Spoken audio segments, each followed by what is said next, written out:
네, 여러분 안녕하십니까? 여러분과 함께 식품위생활 공부할 신선미입니다. 자, 이미 여러분들 영양교사 공부 준비 열심히들 하고 계시는 걸로 알고 있습니다만 식품위생학도 거기 좀 포함시키셔서 함께 좀 다른 사람들이 하는 수준만큼 좀 끌어올려 주셔서 같이 한번 열심히 해주셨으면 좋겠습니다. 자, 이론 심화에서는 1, 2차에서 가장 필요한 부분들은 사실은 다 다뤄진다라고 보시면 되겠어요. 물론 기본적인 내용들이 위주로 될 거고요.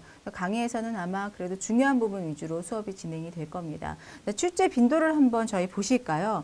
사실은 저희 평가 영역 다 아시잖아요. 저희가 나오는 이 평가 영역에서 이제 가장 첫 번째 부분이 우리 보시면 식품과 미생물 부분이 있습니다. 자, 여기다 이렇게 해도 되죠? 자, 식품과 미생물 부분 있고요. 그 다음에 중요하게 보실 게 식중독 부분 있을 거예요. 그 다음에 세 번째 평가 영역이다라고 한다면 식품과 전염병으로 나눠볼 수가 있겠죠. 자, 그 다음에 굳이 이렇게 피서를 정확히 안 와도 여러분 다 구분하실 것 같아요. 그 다음에 마지막에 보실 게 햇삽입니다. 물론 이 식중독 밑에 식품 첨가물에 관한 문제도 나올 수 있고 이 중간중간에 다른 부분의 내용들이 포함이 될 수도 있겠습니다만 그래도 가장 중점적으로 중심적으로 좀 공부를 하시고 반드시 빼놓지 않고 보셔야 될 내용은 요 네 가지로 구분된다라고 보시면 되겠어요.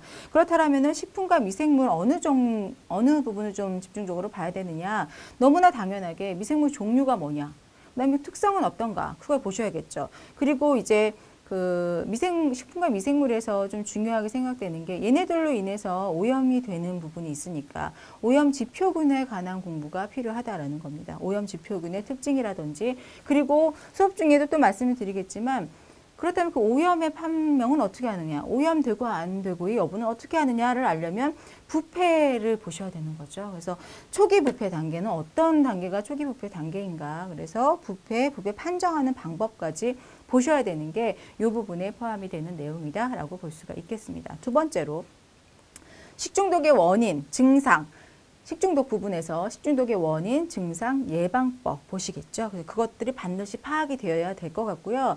그 다음에 그렇다면 그 식중독을 방지하기 위한 방법은 무엇인가도 보셔야겠습니다.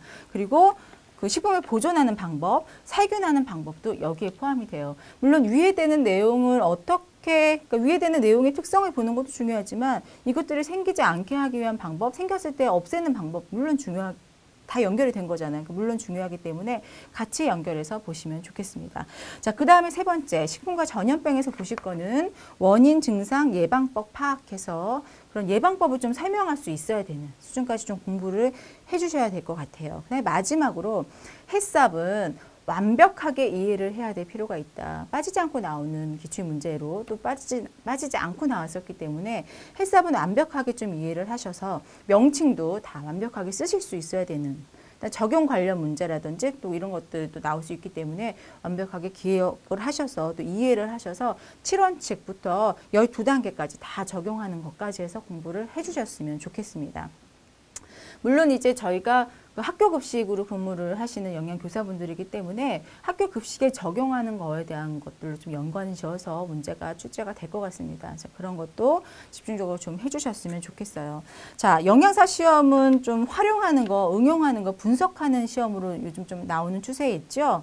자, 영양교사가 사실은 좀 그런 부분으로 좀 다가가고 있어요. 근데 과거의 시험에 비해서 이제 지금 서답형으로 완전히 돌아섰기 때문에 어떻게 보면은 좀 제대로 좀 공부를 했다면 좀 더 쉬울 수도 있을 것 같아요. 근데 대신에 반드시 내가 객관식 문제가 사라졌기 때문에 써야 된다라는 좀 부담감이 있습니다. 그래서 항상 본인들이 머릿속에 알고 있는 걸로 끝나는 것이 아니라 내가 한 내용을 좀 써보고 스스로 좀 정리하는 게 필요한 게 지금 공부 방법이 될 것 같아요. 물론 저희 이 유생학 과목 자체가 이해를 요하는 것보다는